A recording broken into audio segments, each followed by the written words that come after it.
Can a spring planner really be that difficult? I posted my video of my spring planner and you guys went crazy over it, but I've been getting a lot of questions of how exactly did I do it. So let me go ahead and break this down for you.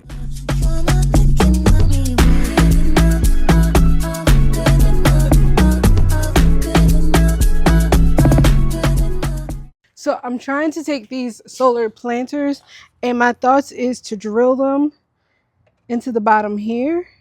Not only will the drill holes help, but it also has holes, drainage holes down the bottom of these Dominique planters already. So I think it should be easy. And then we'll just fill it up and stick it with some pansies. So to achieve this look, the only thing you need is a drill and 1-inch self-tapping screws. You screw that right into the bottom.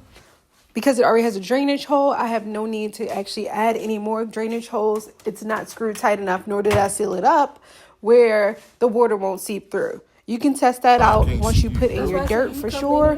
If so, then you just need to drill some holes right around the base. Definitely ain't gonna see. You alright. I don't want no trouble. You sure you don't? Now bring your back. No, I ain't keep dumping your dirt either. Are we not together no more? Yeah. Good job.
Well, there you have it, friends. Thank you all for watching. I hope you guys enjoyed this tutorial. If you're new here, my name is Natasha here at Mybougie's Farmhouse, where I do DIY, home design, and gardening. Thank you so much for being here, and if you have not already, subscribe, and I'll see you next week.